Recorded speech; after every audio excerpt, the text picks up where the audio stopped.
We've been doing graphing for a few weeks now. Yeah, I've been excited to get to this video. So, straight from the Math Dojo. I graphed the first line, I graphed my second too. And where the lines meet up is my solution. Who knew? It's where the lines meet up that I find my ordered pair.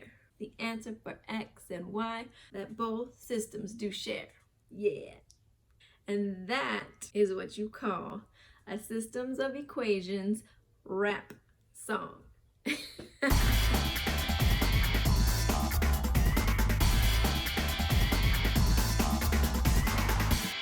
Hi everybody, welcome back to the Math Dojo. I hope you guys are well. Today is video 5 of our graphing series. We are pumped today because it is my favorite type of graphing. Systems of linear equations you can solve 3 ways. 2 ways you can solve algebraically, and 1 way you can solve by graphing. So we're gonna get into some real life problems. We're actually going to go through an example at the end comparing Uber to Lyft. So the 2 different variables will be 1, the pickup fee, and then 2, how much will they charge per mile. So every time you have different variables for 2 different things, you can use systems of equations. If you are excited like I am, don't forget to subscribe if you like this video, if you like the content, if you like the channel. I really appreciate the support. Hit that like button, share the video with somebody who you know that needs it, or that you know that just likes to learn. And yeah, let's get into the video. All right, so we are going to take 2x plus y equals 4, and then negative x minus y equals negative 1. This is our first equation, and the first thing we need to do is get both equations into the form of y equals mx plus b. Okay, so I'm going to take, for that first equation, 2x plus y equals 4, and I'm going to put it into the slope-intercept form.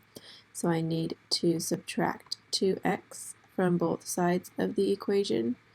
2x minus 2x will cancel, and it'll give me y on the left side. And since I cannot combine these 2 terms, because one is just a constant and the other has a variable, I will just rewrite it with the x value first and my constant second. So now I have in slope-intercept form the first equation, y equals negative 2x plus 4. Okay, and in the second equation here, I am going to rewrite that in slope-intercept form. So negative x minus y equals negative 1. And the first thing I need to do is add an x to both sides. Again, this will cancel out, and I'm left with negative y on the left side. And again, I cannot combine these 2 terms, so I'm just going to rewrite it. This is 1x minus 1. And this, although y is by itself over here, we do have a negative y. So in order to get rid of that negative, I need to divide by negative 1. Okay, negative 1 over negative 1 is positive 1, and I would need to do that to the other side as well. So when you're dividing an equation by negative 1, basically all that changes is your sign. So this will be a negative x and then a positive 1. Okay, now I have my second equation in the form of y equals mx plus b. So they're both in slope-intercept form, and now I can graph both lines. So we're going to start off with the 4 because the 4 is our y-intercept. So I'm going to look at the y line here, and I'm going to find positive 4 and put a point there. Okay, so now that I have my y-intercept, I am going to find the slope of the line, which is negative 2 here. Okay, and it needs to be negative 2 over 1 is going to be my slope. So that means I go down 2 and I go to the right 1. So down 2 to the right 1. So I'm going to start at my y-intercept, go down 2 and to the right 1 and put a point right there.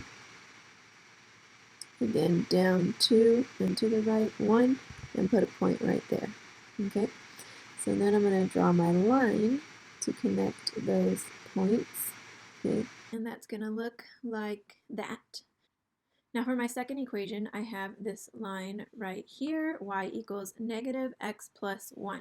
So again, my y-intercept is a positive 1. So I'm going to find positive 1 on my y line and put a dot.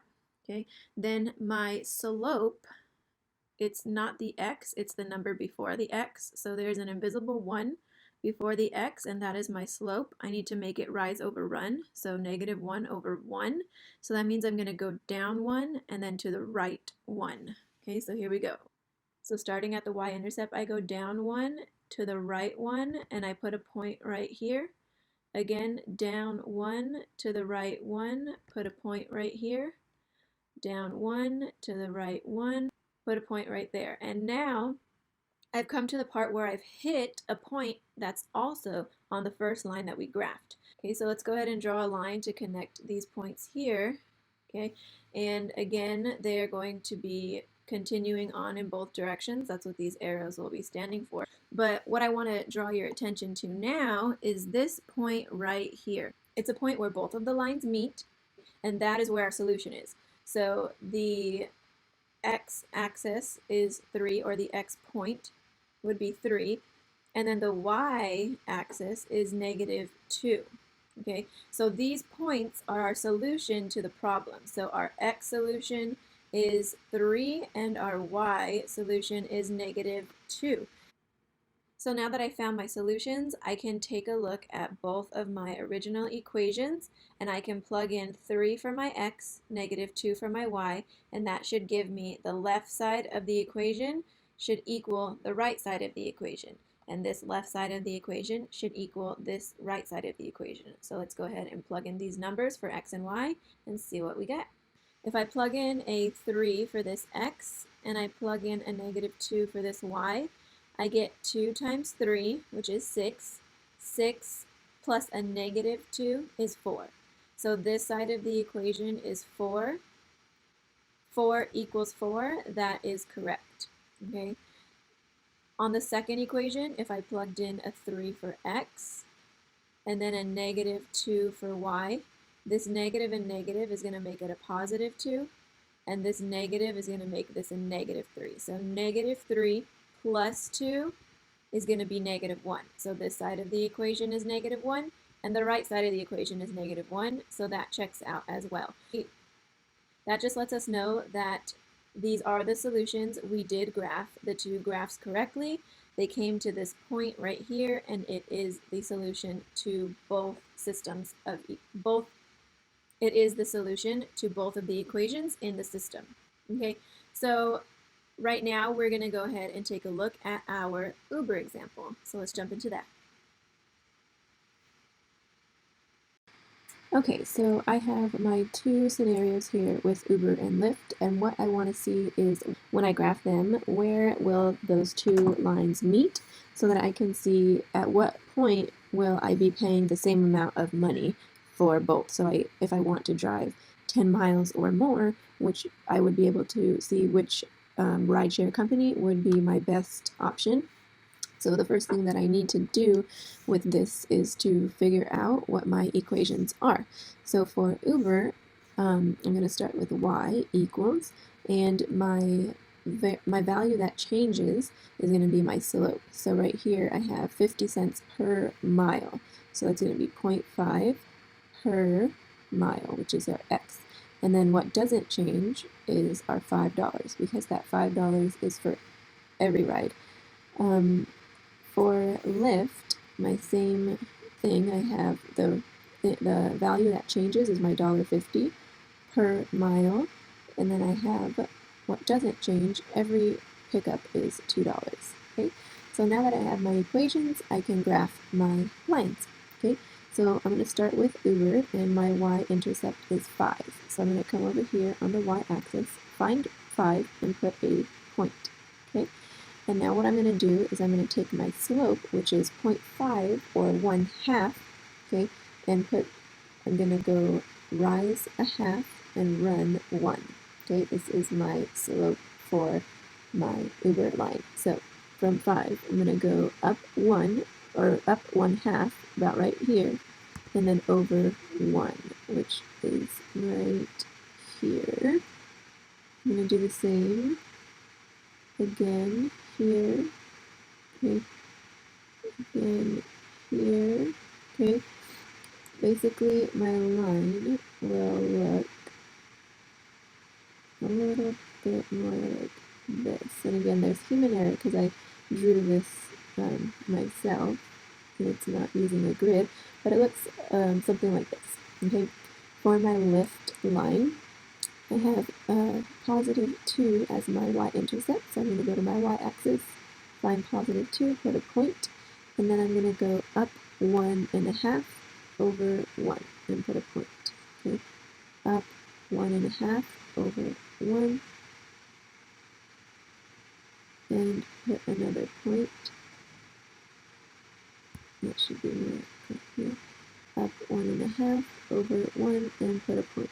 Okay, so there I see right now my point that hits the other line is when my x is 3 and my y is 6.5. So let me just graph my line really quick. The graph looks like that, and it keeps going in both directions, but what I want to pay attention to is the spot right here where the 2 points meet. Okay, again, it's not perfect because I drew the graph, but looking down right there is my x. Okay, so this point is going to be x is 3, y is 6.5. So if I go over this way, it hits right there. So that is my solution. So x equals 3, y equals 6.5. Okay, let's just try to plug in 3 for x and 6.5 here. So if I did 3 times 0.5, I would get 1.5, okay, and then 1.5 plus 5 would be 6.5. So that there would come to be true, and then here, again, my y is 6.5, 1.5 times 3 would be 4.5, plus 2 would be 6.5, so that as well would be true. Okay, so these points here are my solutions to this equation. So if I look at my slopes of each line, my Uber line, which is the blue line, it's going up not as steep. So that means if I want to drive farther than 10 miles, I'm going to want to choose the Uber rideshare option, because at the 3-mile mark is when I'm going to be paying the same. Okay, anything less than 3 miles, I'm going to probably choose Lyft. Okay, so anything more than 3 miles, I want to be choosing Uber. And again, this is just one example of a real life situation where you can use systems of equations, and it's a very good skill to have in your repertoire. So, or in your math tool belt, I should say. I hope you guys learned something from these examples, and I will see you back right now.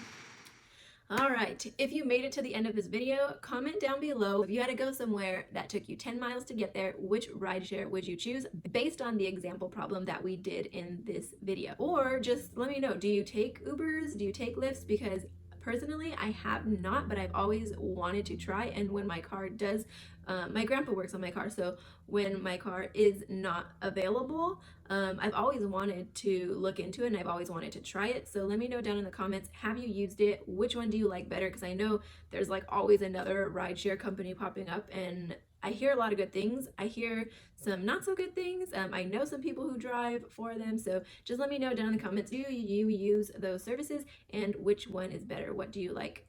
Which one do you like better? Okay, thank you again for joining me and staying to the end of this video. If you did, don't forget to share this with somebody. I really appreciate it, and it really helps my channel out. We are looking forward to getting to 100 subscribers by the end of May. If you found this video to be helpful, if you learned something, or if it was just entertaining, hit the like button, and I will see you guys in the next one. Bye.